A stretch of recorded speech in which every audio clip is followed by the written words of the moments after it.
Good afternoon, everyone, and welcome to JMT's Expert Speaker Series. We're going to wait another minute to get started because we have some people still logging on, and we will be right back.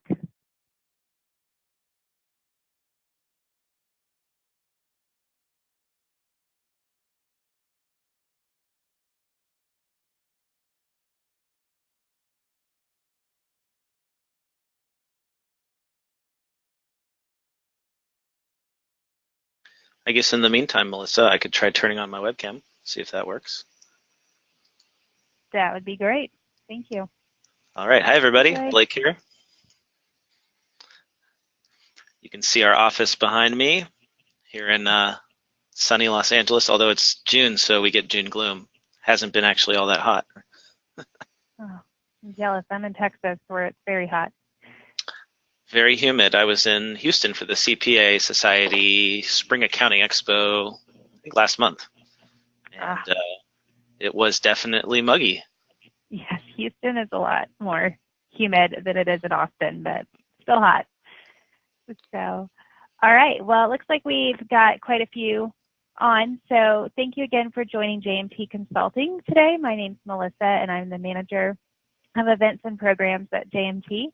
And we're happy to have Blake Oliver from FloQast presenting today on technology trends accountants, controllers, and CFOs need to know.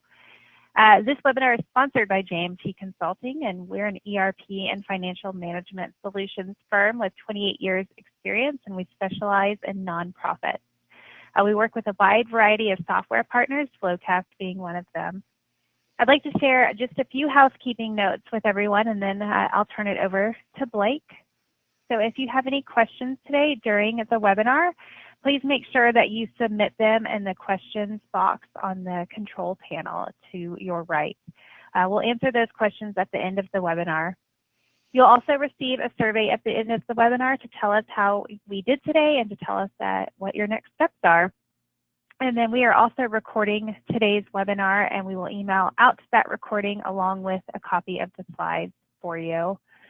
So finally, I'd like to introduce Blake.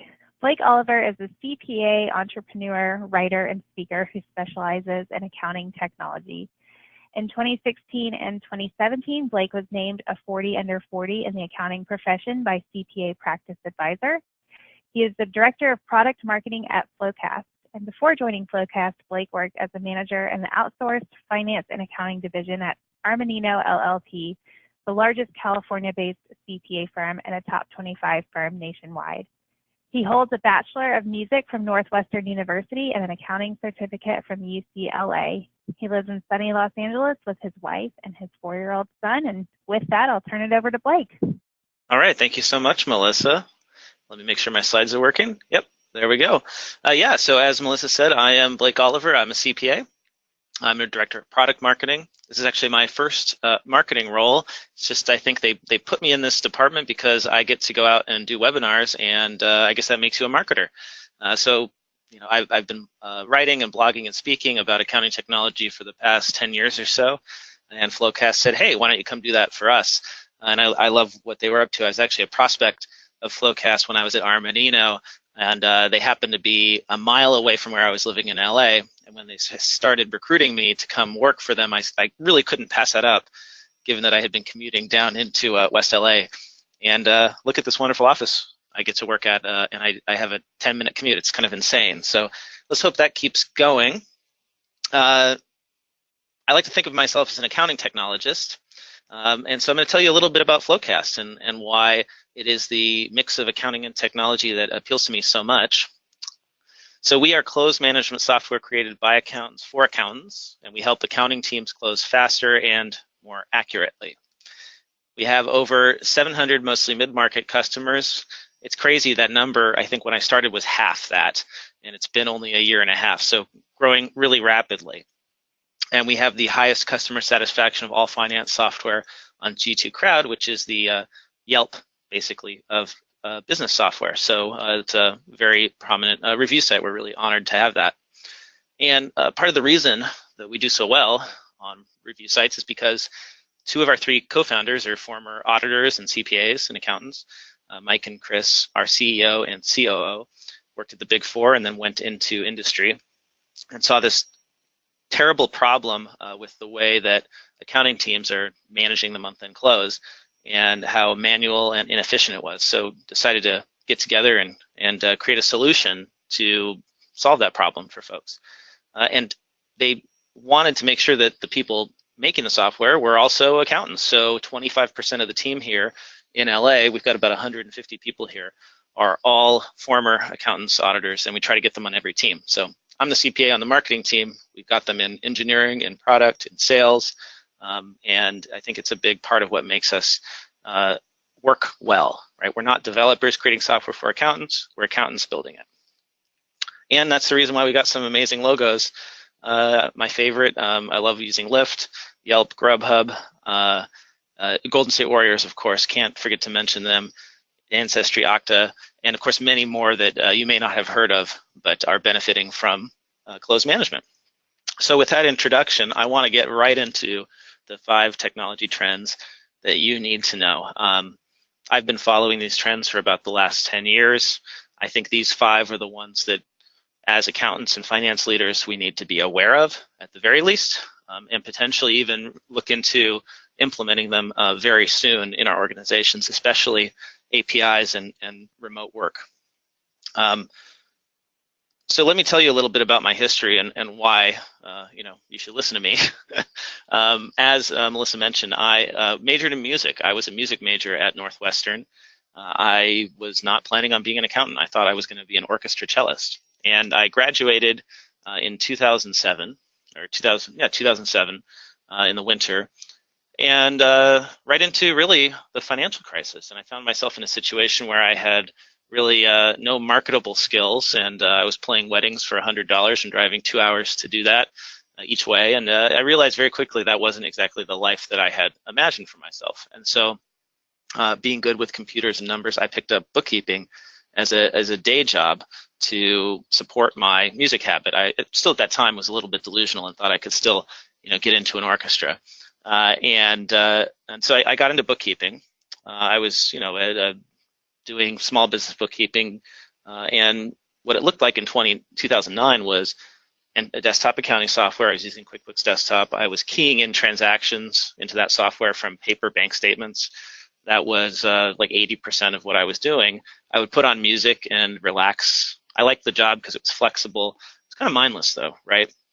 It got a little more challenging because then I would have to do the bank reconciliations. I would take my paper bank statement and I'd have my software open and I'd go and check everything off.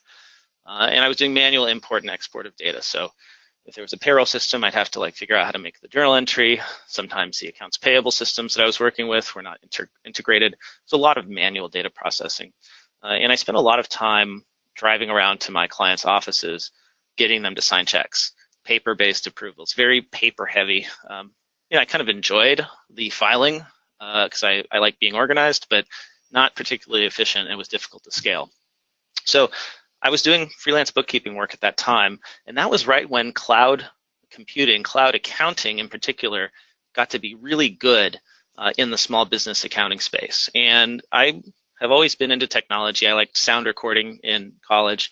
And so I jumped on this off-the-shelf technology that was available, online accounting software that allowed for integrations of different products. And really within 5 years, I'd kind of figured out how to put together a system where I was automating the input of data into these systems. I was automating bank reconciliations. I had payroll and accounts payable integrated into QuickBooks and basically took the whole operation paperless. I hired some employees and I was able to scale that business to 12 people in 3 years, serving 200 clients, which is pretty good for a first business and an online bookkeeping company. And in 2015, a CPA firm acquired us for our process and knowledge, and maybe not as much for the clients, but then they took that knowledge and then applied that to their larger clients.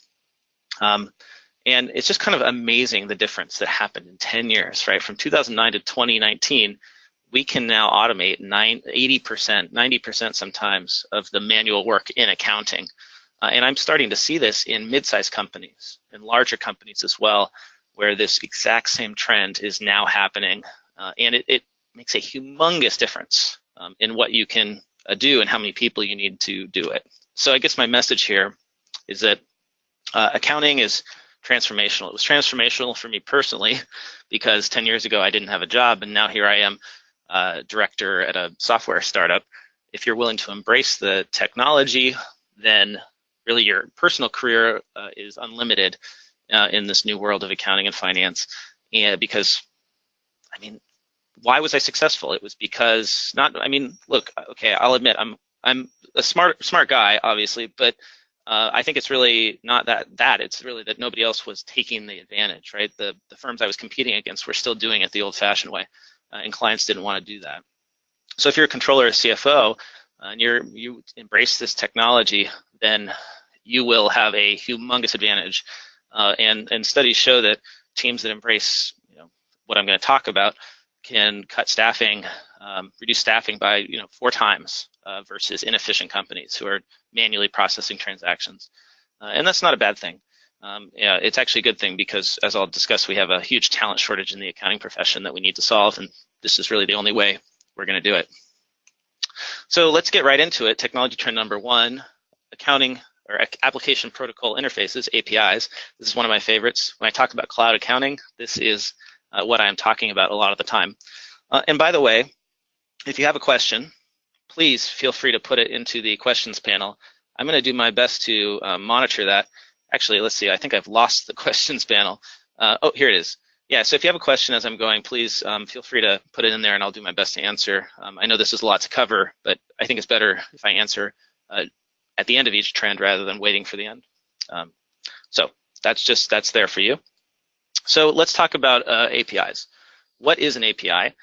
It's the acronym for Application Programming Interface, which is, as MuleSoft describes it, a software intermediary that allows 2 applications to talk to each other. So simply put, every time you use an app like Facebook, or you send an instant message, or you check the weather on your phone, you are using an API. And a great example of APIs is Amazon Alexa. If you have one of these in your house, all this thing is an internet-connected speaker. It's got a microphone and a speaker. Virtually everything that it can do is through the use of APIs. Even Amazon's own services plug into this Alexa via APIs.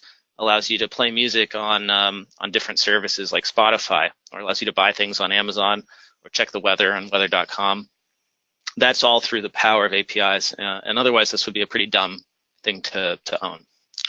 So in our world of accounting and finance, Sage Intacct Marketplace is a great example of the power of APIs. This did not exist 10 years ago, and this is what the similar concept to what I used in the world of small business accounting with QuickBooks and Xero, who also have their own marketplaces. The development of cloud APIs allow you to plug your general ledger into various other applications, such as FloQast, such as expense management tools like Nexonia or Expensify, or your online shopping cart, or your payroll provider like ADP. There are literally hundreds of apps now that plug in to these applications that automate the flow of data, meaning that you do not have to rekey information and that you can ensure speed and accuracy. Right, so there's a whole breed of consultants, right, and JMT is one of them. It's so cool to be working with JMT because they are plugging into these applications and creating. It's a hybrid cloud ERP, modular cloud ERP is the term that I like to use. I don't know if that's the best term, but that's the best one I've come up with. And think of that as opposed to an all-in-one solution, which is on-premises and is not particularly efficient. All-in-one systems, sure, it sounds good when they sell it to you, but the developers rarely are able to build everything best in class. It's usually just okay. Whereas with the modular cloud ERP, you can get the best application for your particular needs, and you can swap them in and out. So what does this actually look like? Here's an example. It's Sage Intacct plus Salesforce. This is one of their most popular integrations. And this actually very appropriately uses not-for-profits, and I understand that many of the folks on the webinar today are in the nonprofit space. So if you're using Salesforce as your CRM or your donor management system, you can integrate all of that with Intacct. Your donors become customers in Intacct. Committed donations become order entries, invoices, accounts receivable invoices in Intacct. And then when payments are received, that all gets synced back into Salesforce automatically. And now all of a sudden your team that is doing development work has instant access to know exactly what the status is of your donors. FloQast, of course, we are an example of an application that couldn't even exist without APIs. What we do is very unique in that we sit between Excel files that are sitting in your cloud storage provider, such as Google Drive, Box, or OneDrive, and we link up to that through their APIs. And then we also link up to your ERP system, NetSuite, Oracle, Intact, SAP, many, many others. We have our own tool to link up to them if they don't have an API called Cloud Connect. So we hook into your ERP, grab your trial balance and other pertinent information, your account balances basically, and then we grab your reconciliation work papers from Excel. We take the balances in your work papers and tie those out automatically to your ERP system. Yeah, that old trial balance tie-out folder that you may have sitting on your desk or in on a shelf somewhere, that's what FloQast becomes, in addition to all of your checklists and review notes and whatnot. And this wouldn't even be possible if we weren't able to integrate in this way with APIs. So really neat that here's a company, FloQast, that didn't exist 5 years ago that can exist because of APIs. So here's an example of how we do that in case you're wondering. All you have to do is put a hashtag code. You'll see at the bottom right of your screen, hashtag FQ1300. That is the code that tells us that the cell to the left, the total, 114,940, is the balance for your account there. I think this is prepaids. And you'll actually see there's a highlighted cell. We're missing a $23,500 transaction. Well, if I go into FloQast, and there's a lot to look at here, but I'll draw your attention to the bottom, the reconciliations section. We pull the balance from your ERP system, your GL, and that's 138,440. We're pulling that Excel balance from the Excel work paper that I just showed you, and it's not the same. So we're able to highlight that difference, and that assignee, the guy who's assigned to prepare this, he won't be able to sign off on it until that difference is resolved. And if something changes after the fact, perhaps a journal entry gets posted that shouldn't have gotten posted to that account, we will send out that an email notification letting you know as the controller or CFO that has changed, and you can solve the problem before the audit happens and you have to go and redo your work papers because they no longer tie. And I want to call out a particular case study that I really loved putting together last year. The Archdiocese of Cincinnati, they're an Intact customer. They're also a FloQast customer, obviously not for profit. Tom Twilling, he's the controller there. And in his case study with us, he highlighted the audit as being a big pain point for him. Lots of not-for-profits have to go through audits. They were previously on a system called, I think it was Mass 400. It was an IBM like mainframe kind of system that they've been using for 30 years. I cannot remember the name of it off the top of my head, but we're talking green screen of death type of system. And he came in and he said, okay, you know, the accounting team had been there for like 20, 30 years, like this is not going to work.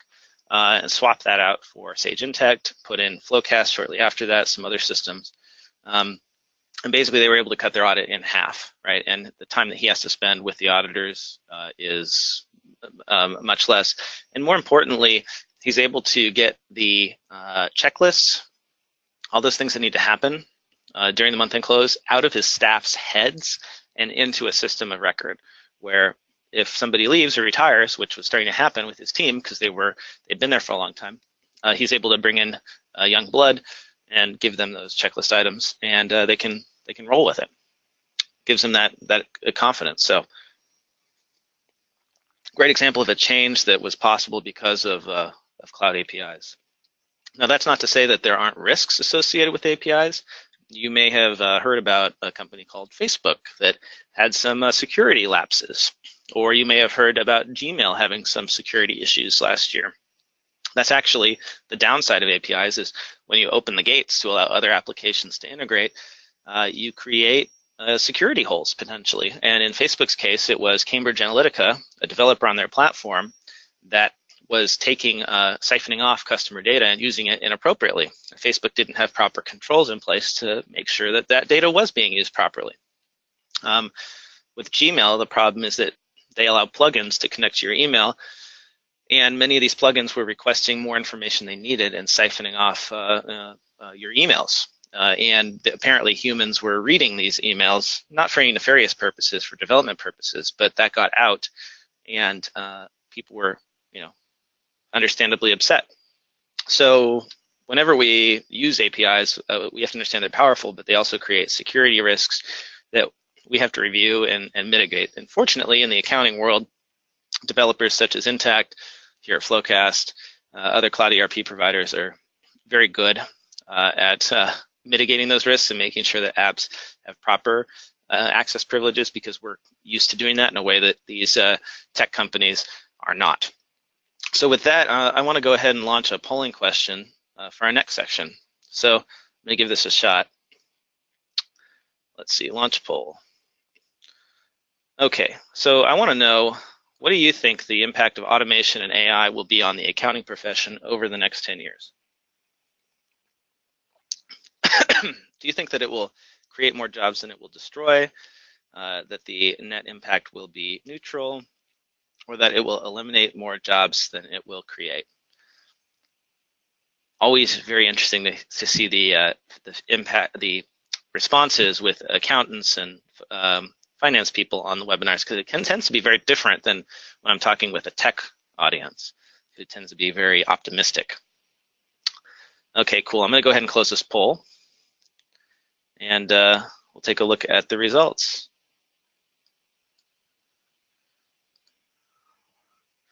All right, so 23% say it will create more jobs than it will destroy, the optimistic folks. 32% say it will be neutral.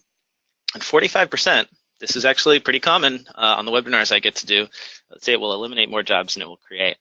I have to say, I don't have an answer. I don't know the answer for this, but I tend to operate in the optimistic camp.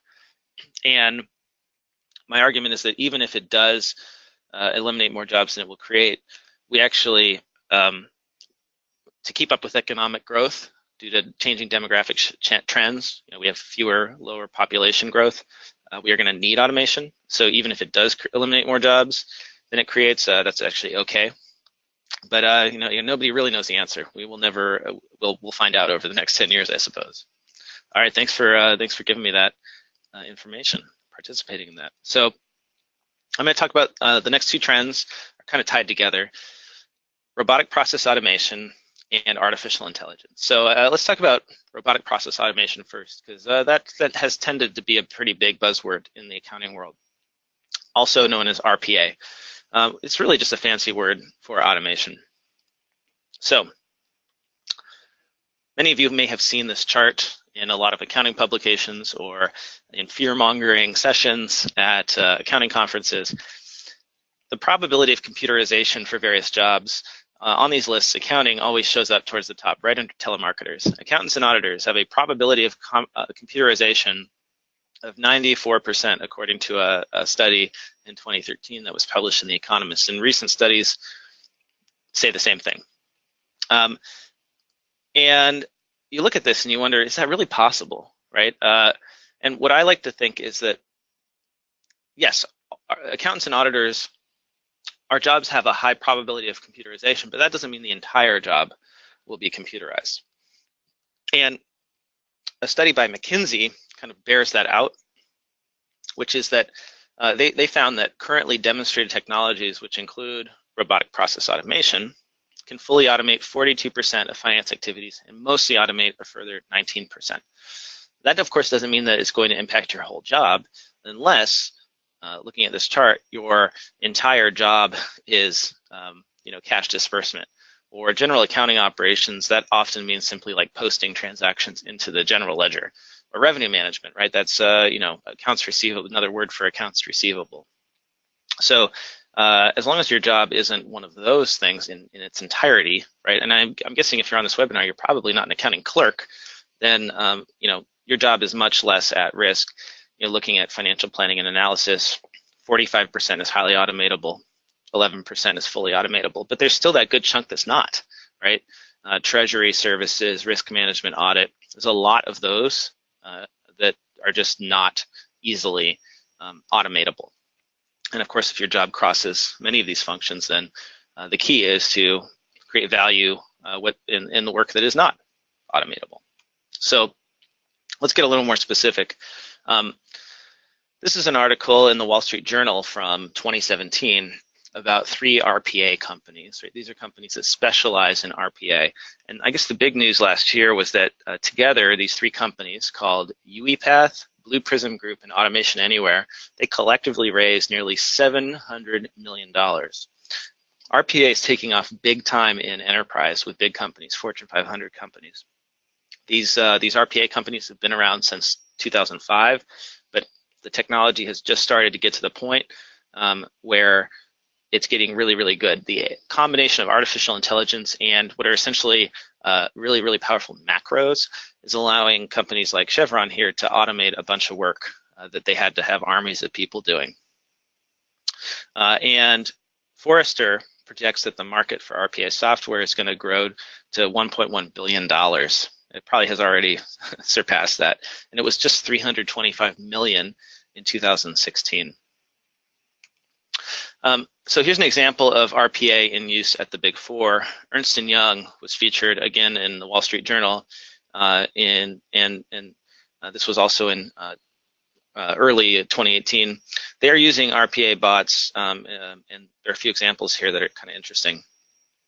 They have an HR bot called Goldie that can answer questions for EY employees when they have human resources questions. Chat bots are getting really big. They have another bot that takes employee info from Word documents and puts it into an HR system. So I don't know if you've ever had the situation, but you get hired and you get sent a Word document and you have to fill in all of your personal information to that Word document, and then you send it back. Well, typically in HR, there's a bunch of people that are, taking this Word document and manually rekeying all that information into some HR system, which doesn't have any cloud capabilities. This RPA bot is able to ingest that Word document, pick out the information that you've filled in, and then transfer that, key that information into that HR system without any human intervention needed. Think of it like an Excel macro that can work across multiple applications. In a small company, that might not be a big deal, a big task. You wouldn't need to write a bot to do that. But if you're a big company and you're onboarding, offboarding employees all the time, this is a really good way to automate a process without having to rip out your HR system and put in something new that gets rid of that need, right, where the employee can just enter their information directly. So that's one example of how RPA is getting big in big business. This is one of my favorite quotes from the article. It's a network design engineer for AT&T who said, "My time isn't spent compiling and conditioning data anymore, it's spent analyzing it." Now, before we go and implement a bunch of RPA, right, it's expensive still. There aren't a lot of examples of it in the mid-market or in small business. I would encourage you to, if somebody's pitching you on RPA, to consider your existing technologies that can also save you a lot of money. 55% of companies, according to a Bain & Company survey, are still not using basic technology such as OCR tools or online invoice approvals. OCR meaning scanning documents and automatically converting those into text. They are not using, 43% are not using e-invoicing or customer self-service portals, right? Only 31% have a tool to automate revenue recognition. Many companies are still doing that manually. So again, RPA is cool, but it is not quite there in the mid-market in most situations. All right, technology trend 3, artificial intelligence. This is one of my favorites. It turns out you don't have to be intelligent to do intelligent work. What do I mean by that? Well, let's ask Google what artificial intelligence is. If you type in artificial intelligence or really any term into Google, it'll often give you a definition as the first answer, right? And in the case of artificial intelligence, Google says it's the theory and development of computer systems able to perform tasks that normally require human intelligence, such as visual perception, speech recognition, decision-making, and translation between languages.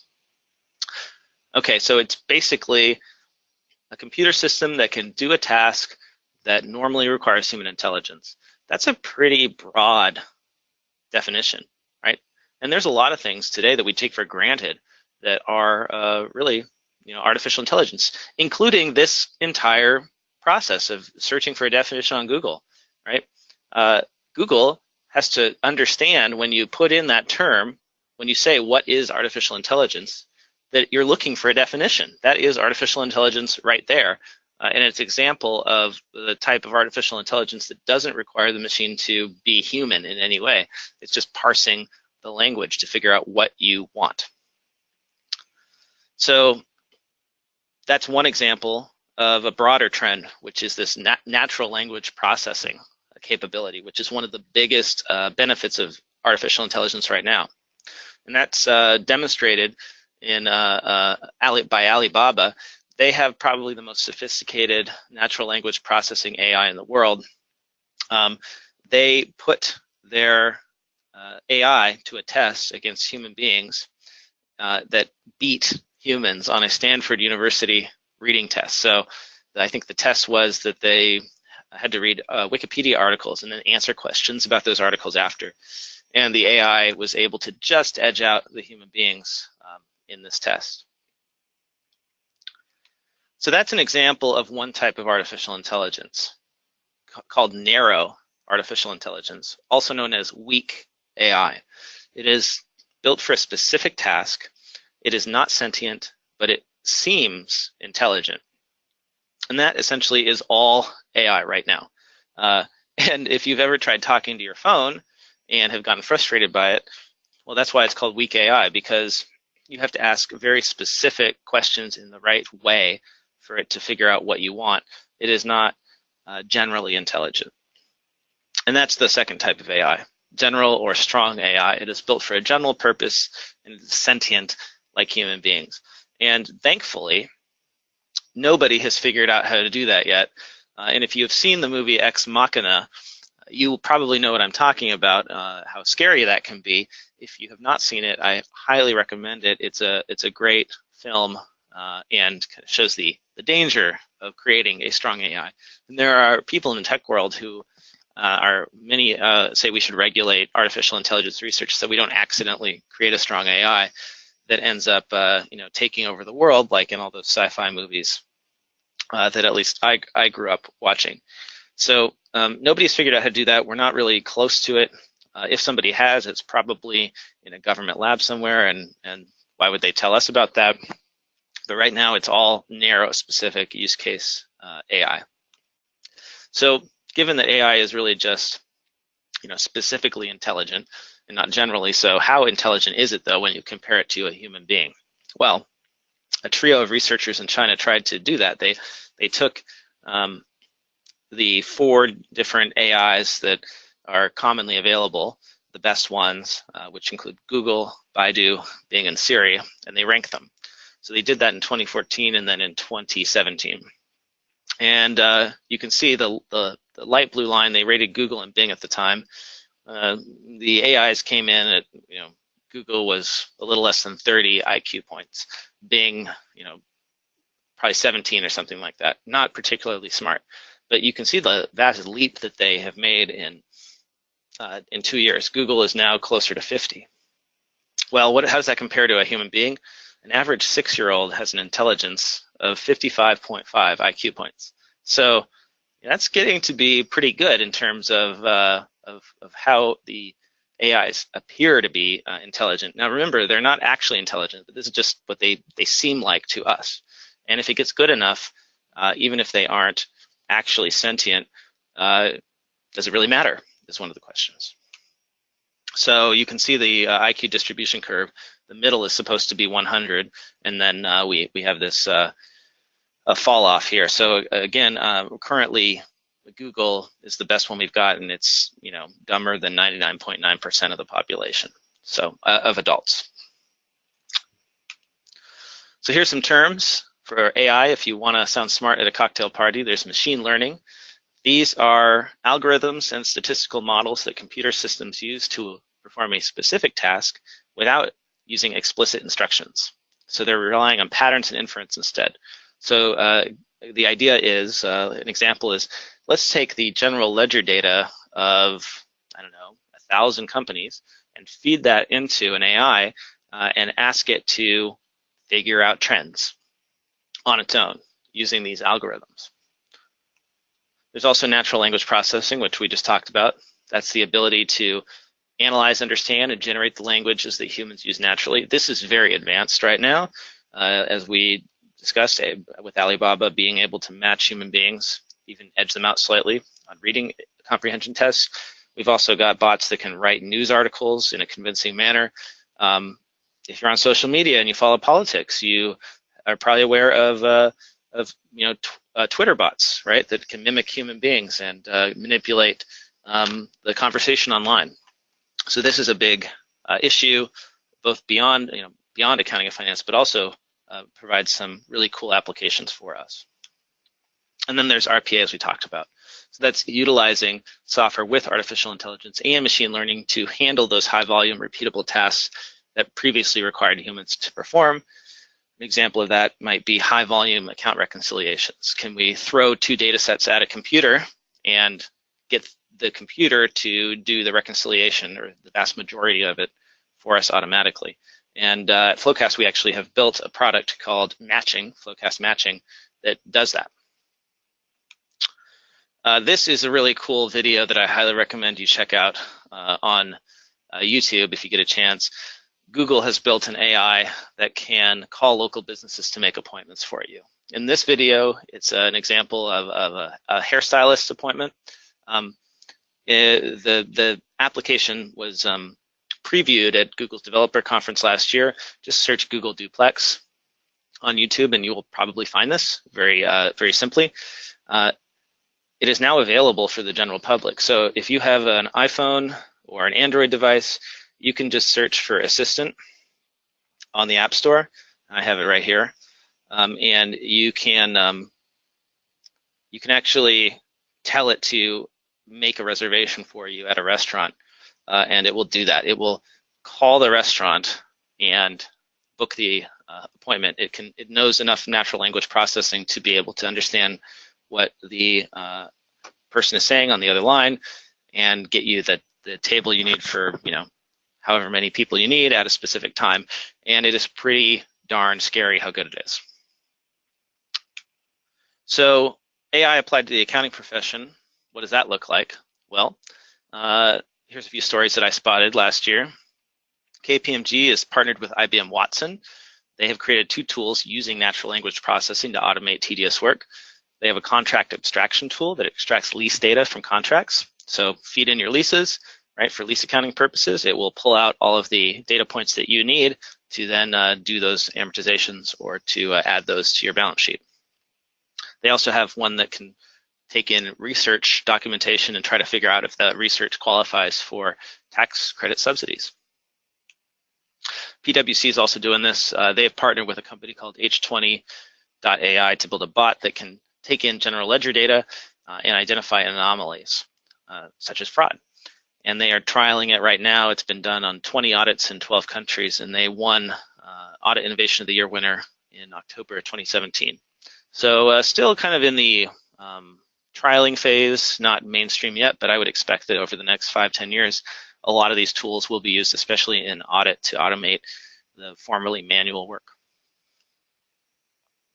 So how will artificial intelligence impact the accounting profession? I asked you guys what you thought. Will it create more jobs? Will it destroy jobs? So I like to think of this as the electronic spreadsheet all over again, right? And we tend to forget how massive of a change that was. And I have to be honest, I don't remember because I wasn't alive when that happened. But I understand from my history textbooks that when the spreadsheets started first coming into use, that there were 400,000 accounts preparation jobs that were eliminated.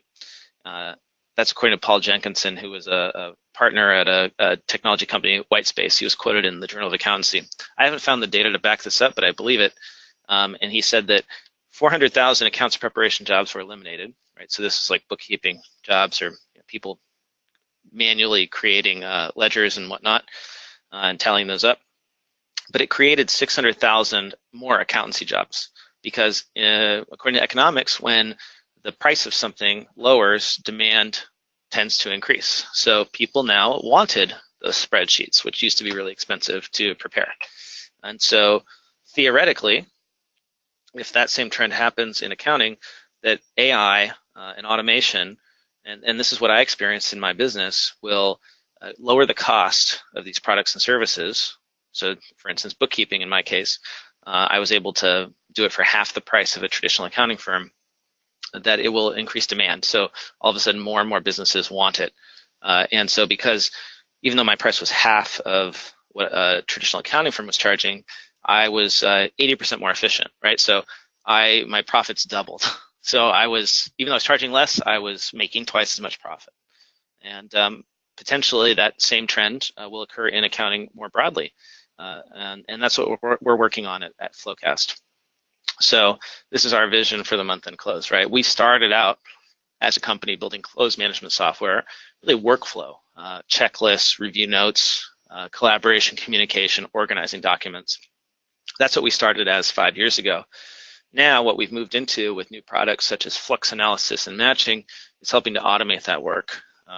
With our tool Flux Analysis, for instance, you no longer have to export your reports to Excel in order to do that variance analysis, that fluctuation analysis that you team should be doing every month. You can do that right in FloQast. We're automating it by pulling the latest numbers from your trial balance automatically into a area where you can do the flux analysis. You can specify materiality by dollar amount or percentage, and you can have your team add notes, and you can divvy up the work and start doing that flux analysis before even the entire close is done. As long as an account is closed out and signed off on, you can start doing the flux. Same thing with matching. We are automating bank reconciliations and high volume intercompany accounts, really any account where you've got a lot of transactions that you've got to reconcile. We have built a tool where you can pull in your data from both data sets, your GL, and let's say your credit card or your bank statement. And then our tool, matching, is smart enough to be able to reconcile transactions even if the descriptions don't match exactly. Or if other things are different, it uses that like human type artificial intelligence. Again, it's not sentient, but it's smart enough to do the work of a staff accountant in that respect. Ultimately, where we're going to get to at some point in the future is the one-click close. That is a completely fully automated accounting close. But again, I don't think it's going to necessarily put us out of work, because demand will increase and accountants will be doing a lot more communication, getting out of our cubicles, doing analysis. In my case, when I was, I had my accounting firm, I was able to spend more time working with my clients on their problems, like helping them understand what products and services were the most profitable. That's essentially the same thing. We're going to get out of our cubicles in corporate America and stop compiling data, and we are going to be working as partners with other departments in the business, with other business units, helping them to understand their numbers and figure out what they can do to improve. That's just my take. So with that, I want to shoot another polling question to you. And of course, if you have any questions about what I've been talking about, I know I've been going really fast. I'd love to answer those. So let's go ahead and launch this polling question. The next section is about blockchain or cryptocurrency. I want to know if you're using it in any way, if you ever have transacted.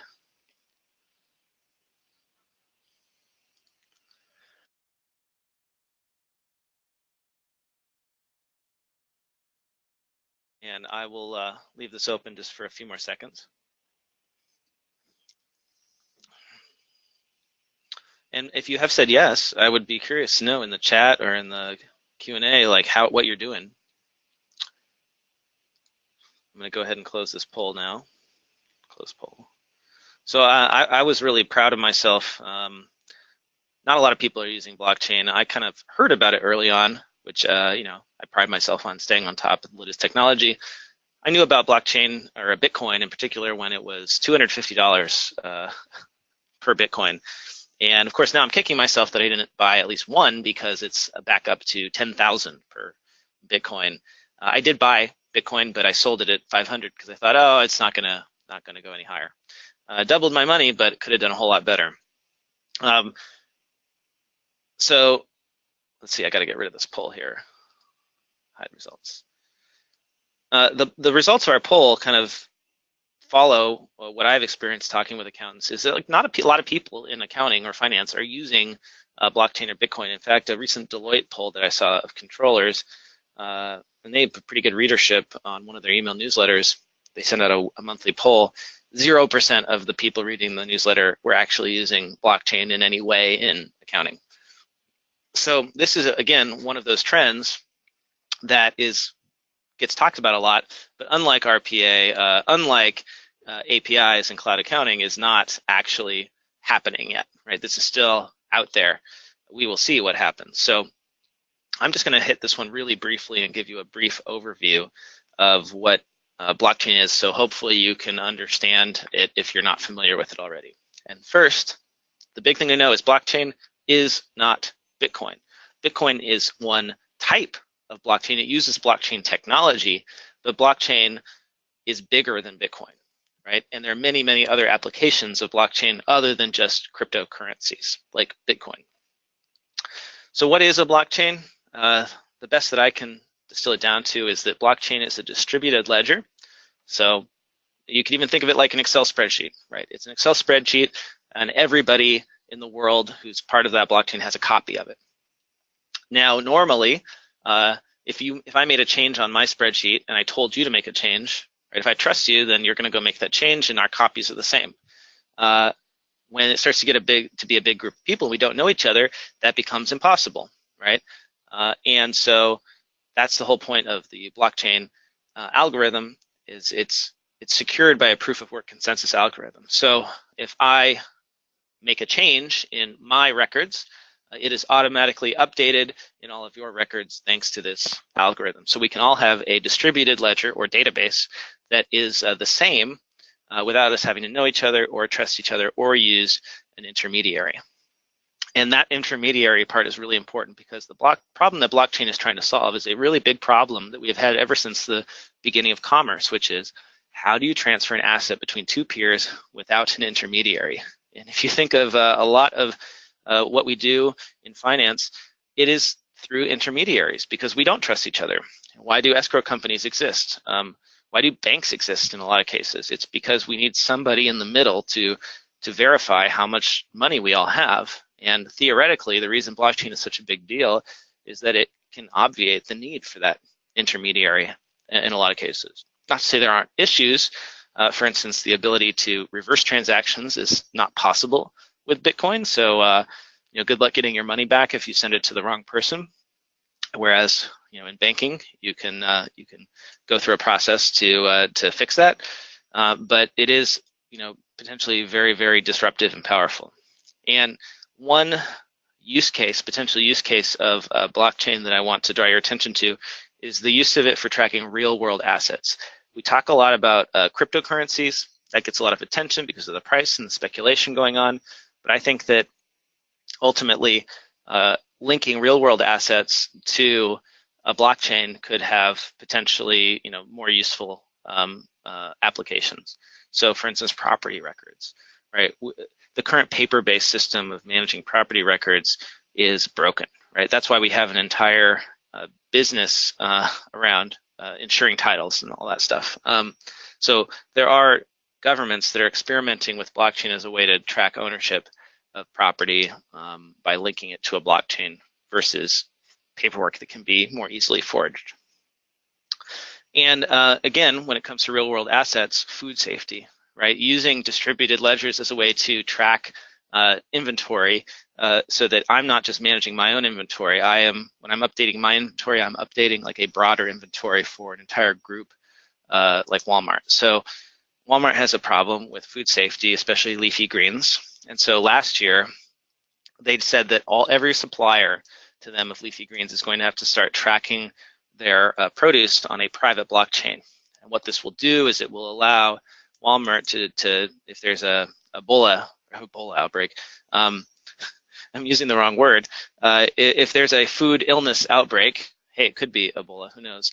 They will be able to trace it back to the farm instantly rather than waiting days or weeks to figure out where it came from because of the paper records we're using now.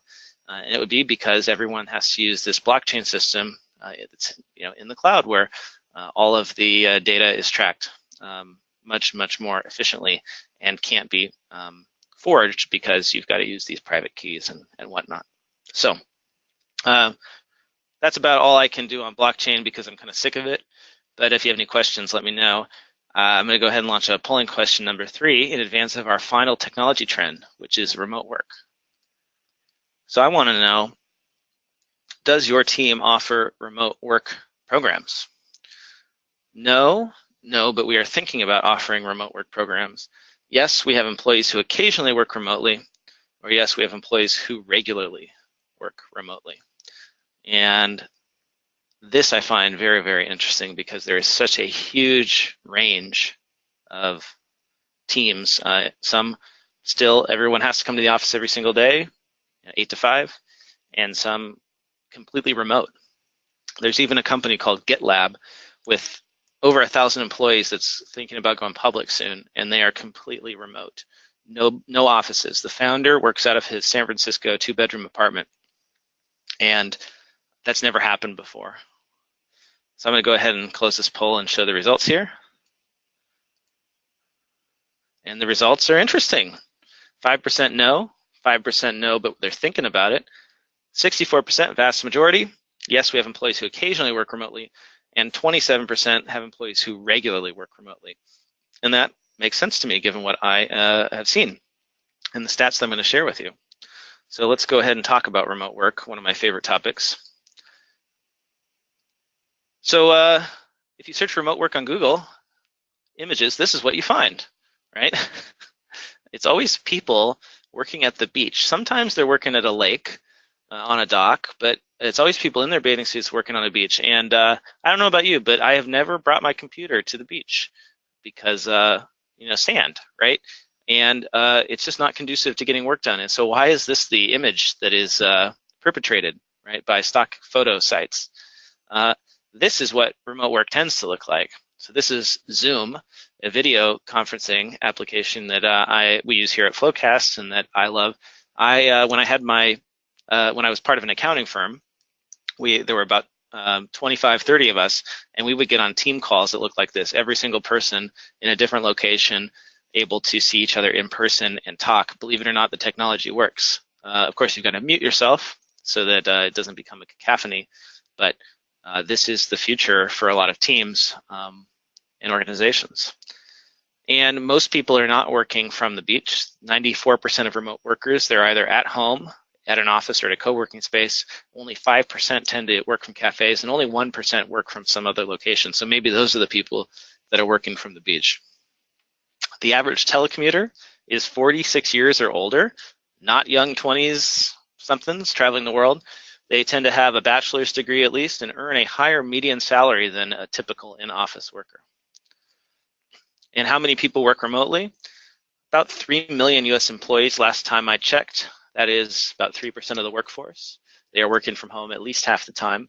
And that represents a 115% increase since 2005 to 2017. Finance and accounting is ahead of the curve. 47% of the finance industry works remotely at least some of the time, which is an 8% increase from 2012 to 2016. So it is becoming very, very popular. So why is remote work the future of accounting? Well, simply the talent shortage. It is much more difficult to hire and retain accounting staff compared to 10 years ago. This is a survey that we did at FloQast in June of 2018. 63% said more difficult. And why is it more difficult? Well, the unemployment rate is really low. When supply drops, demand increases here. And, well, I didn't say that quite right, but supply is definitely a problem. 1.6% unemployment for accountants and auditors at last time I checked. And that's pretty much zero, really, if you look at normal churn, right, in an industry. And there are some areas where it's far worse. Meanwhile, it's a tight job market, right, for employers. Millennials, who are now approaching, the majority of the workforce, demand a lot more flexibility than previous generations. This is from a Gallup State of the American Workplace report. Versus Gen Xers and baby boomers, 50% of millennials would change jobs. for the opportunity to work offsite part-time. That's 17% more than other generations. 63% would change a job for flex time, and 47% would change jobs for a flexible working location where they could work offsite full-time. And this trend is just going to continue. According to a report by the consulting firm Korn Ferry, we have a talent gap, right? The demand for highly skilled workers, those with a college degree, globally is going up, and the supply is not keeping up, right? That's due to demographic shifts and just economic growth. And so they are projecting wage premiums, significant wage premiums by 2013 for highly skilled workers. Highly skilled just means having a college degree, by the way. So if somebody has a CPA or a CMA or a master's, like this could get even worse. So the U.S. is not the worst off, but they are saying we're going to be paying $8,300 more per employee over inflation by that time. And if you look at housing, right, we are not building a lot of housing in many cities. I know this is hard to read, so I apologize for the blurriness, but Los Angeles comes in right here at number 5 on the list of cities with the least affordable housing globally. Housing here is 9 times the median salary, and it's pretty bad in a lot of areas, right? We got San Diego here, San Francisco, Miami, Seattle, New York, Portland, Denver, Boston, really unaffordable housing. And why do I bring that up? Well, it's getting harder and harder to get people to want to commute to your office. So that's why more and more companies are offering remote work, at least part-time remote work. And here's something that's interesting. A lot of people think of remote work as just something they have to do to attract and retain talent, but it actually makes your employees more productive. This is a great TED Talk. I highly recommend you watch it. There was a survey of a travel agency in China with 500 employees, divided them into 2 groups, had one group work at home for 2 years, had the other work at the office for 2 years. The group that worked at home was more productive by a day per week. They got an extra day of work per week out of these people because they weren't commuting to work, and they took fewer breaks. They were just happier to have the flexible schedules. So there's a lot of pros and cons. I don't have time to go into those. But I just want to tell you, if you're interested in enabling remote work on your team, one of the big problems in accounting is that we tend to value inputs rather than outputs. We are used to, because of timesheets, I think, evaluating folks based on how much time they put in rather than how much work they're actually getting done. And so one of the benefits of using a tool like FloQast, closed management software, is that you are able to track the reconciliations, the checklist items, all the work that is assigned to every single person on your accounting or finance team, see when that is getting done, if it's getting done on time, if there are lots of review notes or not. And so who cares really when or how long they are working if they're getting their work done. This is an example of the kind of dashboard that you will get as a controller or CFO. You can see how many, you can see how many of your checklists are complete, 75% prepared here, 83% reviewed. You can see that which reconciliations are tied out for particular entities, prepared, reviewed. You get individual progress. All of this is tracked in the cloud, so you don't need to be in the office to sit there and have meetings about the status of the close. You can just go online and see it and see who's doing their job and who's not keeping up. And this is an example of a checklist that we've got here. So like that checklist that might be sitting on your desk or in an Excel sheet where everybody has their own. Imagine the power of a unified collaborative checklist where everybody can see what's going on. That really allows you to give flexibility to your team because you don't have to walk into somebody's office to find out if they've done something. You can just go online and see it. So I've got one final polling question for you before we go, and then I'm happy to take any questions you may have. So here's my question for you. In the past 12 months, how have you been impacted because of the close process? Select all that apply. I'm not sure if we set this up so that it can be all that apply, but I'm curious to know if it only lets you choose one, just choose the one that is the most important to you.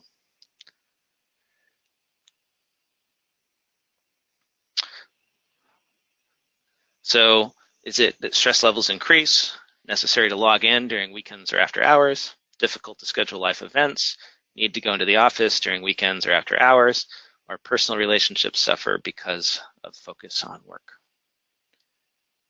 All right. I'm going to go ahead and close out this poll now. Thank you all for voting. And let's take a look at the results. So it looks like stress levels, wow, it's pretty evenly spread out, although stress levels getting higher is definitely a big one. Necessary to log in during weekends or after hours. Difficult to schedule live events. Yep. Need to go into the office on weekends, and personal relationship suffering. This is not unusual, right? We found in a survey that we did called the Chaos of the Close in 2017 that 82% of accountants find the month-end close to be a negative experience. 78% have to reopen their books, and 3 out of 4 are not confident in their close process. I completely experienced this as an outsourced controller when I was working at Armanino. I had 12 clients. It was every month, it was a new disaster waiting to happen. If I got lucky, nothing would go wrong, but I had no way to really know if my team was on track or not. I was guessing a lot of the time. And that's why I started looking at FloQast. Close management software has a tremendous impact on your team. 4 out of 5 companies using close management software reduce their time to close, on average 3 days faster. So, imagine having an extra 3 days every month to get other work done. Like, what could you do with those 3 days? Could you implement a new application? Could you work on hiring? Could you just have more time to yourself and not have to go on into the office on the weekend? So not just faster, but they found their process to be better documented, more transparent, and 97% report benefits of using software. So really doesn't get more bottom line than that. And so I'm really pleased to be, FloQast, we're really pleased to be partnering with JMT on getting the word about close management software out to everybody. And I want to thank you so much, Melissa, for having me on, and everybody for listening. And really appreciate being here. Oh, and I'm seeing we did have some questions come in, so I'm happy to stay, longer if you want to hear if we want to do some Q&A. Yeah, we have a couple questions that came in, and we still have quite a few on the line. So if you want to go ahead and answer them. Sure. Okay, so Julie said, this is more of a comment, said we are developing a policy right now so we can determine if we want to accept Bitcoin. That's awesome. I think it's great. Like, if you have customers or donors that want to pay you, let's figure out a way to allow them to do that. And one of the cool things you can do with some of these processors now is they will let you take Bitcoin and then automatically convert it into fiat currency like United States dollars, so that you have no risk of holding the Bitcoin, and you don't even really hold it ever. And they'll charge you, I think Coinbase does like a 1% fee, so it's potentially 3 times less than a credit card processor, and seems the same to you in the end. So that's really cool. Let's see. Ellie said, can you give any examples of how blockchain will work in accounting functions? Yeah, a good question. So a lot of it has to do with payments, and another example is international payments. So wire transfers can be very expensive, very cumbersome. With blockchain technology, if you had, say, a subsidiary in another part of the world, instead of doing a wire transfer, you could just use a Bitcoin or some other cryptocurrency to transfer value across borders without having to use a bank, and then convert that Bitcoin into local currency using a local processor. Mary asked, is this recorded? I would like to share with HR and our CEO. I think it is, right? We're recording this? We'll find that out for you. I do believe a link will be sent out after. Colleen asked, can I get a copy of this video? Sorry, Melissa, yes. I think I heard you. Sorry, I was on mute and was talking away. Yes, we are recording this, and we will send this and the presentation to all of you via email. Wonderful. And Kathy asked, this is the last question I've got right now. For remote work, how do you get around the paperwork issue of going home with employees? You got to get out of paper. That's the key. So get into some sort of cloud storage provider. So it gives you the convenience. So like Box or Google Drive or OneDrive. If you're on Microsoft 365, you've got OneDrive already built into that. Get to the point where you can scan everything, and that way nobody ever needs to print anything. Here at FloQast, we are not actually allowed to print anything. We do not have printer access unless we absolutely need it. You have to request it. So it's doable. It may take a little effort, but totally possible to get away from printing. And that's all I've got in terms of Q&A. So yeah. Hey, sorry. I just realized I hadn't gotten to the Q&A slide. If folks want to stay in touch, I've got a newsletter here, Own Your Clothes. It's available at newsletter.flowcast.com, and now I'll shut up. Thank you so much, Blake, for your time. That was real fascinating. And thank you to everyone for joining us. And if you are interested in more webinars that we do or events that we host, you can go to jmtconsulting.com and click on our events tab. And with that, I will let everyone go. And thank you again, and have a wonderful day. Thanks a lot. Bye-bye. Bye, everyone.